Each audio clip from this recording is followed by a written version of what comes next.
many years ago when I was young and innocent. Well, I was never innocent, but when I was young, I was sparring with one of my students, and he threw a right hook. I ducked underneath and stepped through and pivoted. And the end result is him very surprised because his experience was that I simply disappeared from in front of him. He sees me, he sees an opening, he tries to land a hook. Next thing he knows, I'm gone. He looks around and I'm standing behind him in my on guard position facing him. Could have done any technique I wanted and he wouldn't have been able to stop me. That was to him like I said, like a magic trick. But I explained, look, just this is finding a better position, cutting an angle, positioning, footwork, and so on. And I'm reminded of this story of my sordid youth when Nishan asked about cutting angles in boxing, because he mentioned that he had some difficulty making it work sometimes in sparring.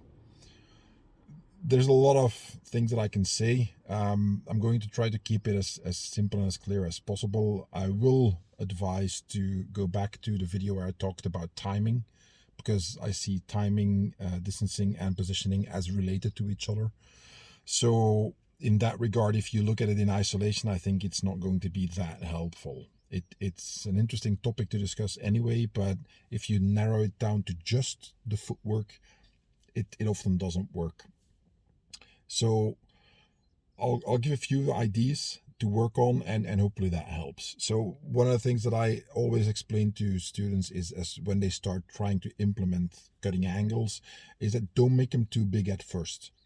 Meaning, if he's right in front of you, don't try to do this like 90-degree angle right off the bat and completely get to his side. For most people, it's too difficult. Try to get small angles, meaning if this is straight in front of you, then you try to get, let's say, a 30, 35, at best 45-degree angle. Maybe even less at first. Why?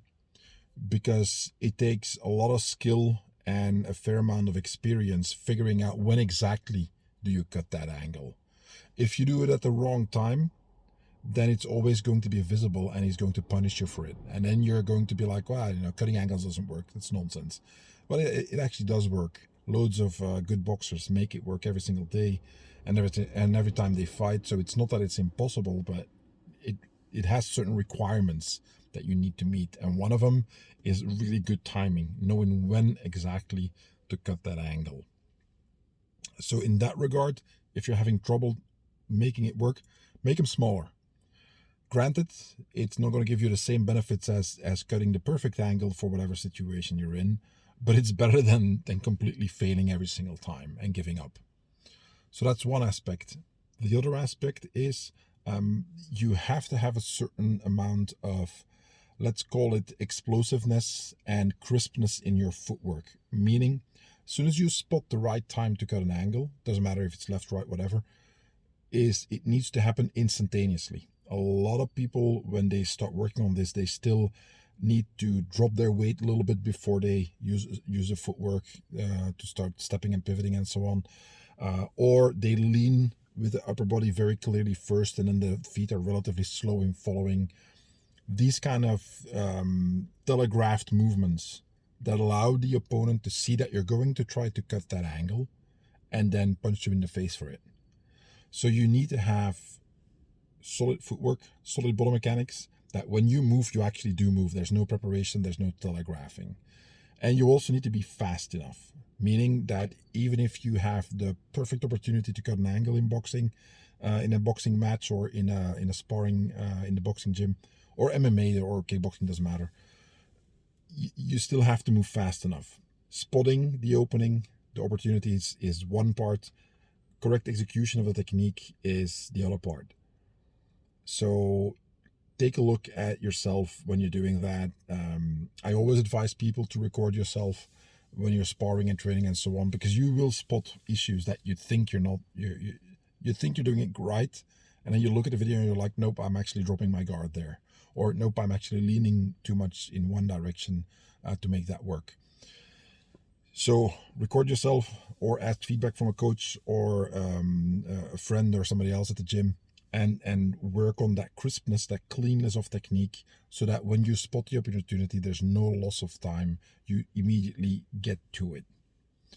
So that would be the second tip that I'd give. And the third one is look at people who are excellent at creating angles. For me, I'm a huge fan. Vasily Lomachenko is for me one of the best out there right now, especially these last, let's say, 5 to 10 years maybe. And we can argue about this, but this is a personal preference.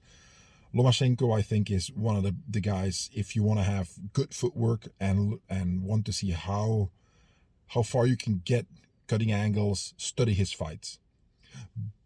The reason why I say him as opposed to maybe other guys who are really great boxers and also are excellent at that is because there's so much video material out there of Lomachenko, and a lot of it is focused on his footwork, on how he cuts angles, the mechanics of it, the when, the why, and so on.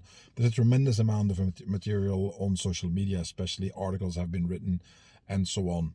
So look at him and look at some of the basics that you will discover when you look at the way he cuts angles, and try to start with the easiest stuff first. Don't try to be as flashy as he is, but also look at his training videos of how he practices footwork, and start there. There's obviously the application of cutting angles in a fight, but there's also first all the training you need to do to have the skill to be able to pull it off. Just knowing how he does it, when he does it, why he does it, isn't enough. You need to be able to do it. So study the greats and look at how and why and so on they cut angles, and try to emulate them. You're going to have to make adaptations.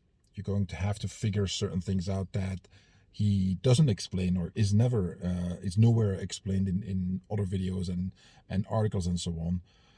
But it's the going through that process of seeing how somebody at the top of his game can do that, can get you closer to figuring out how you personally have to do that. So those are my 3 top tips that I would give to learn how to cut angles in boxing. I hope this is helpful. As always, share this video with whoever you think might have a use for it. Hit the like button, subscribe, and all that kind of jazz. And I'll talk to you guys next time. Bye.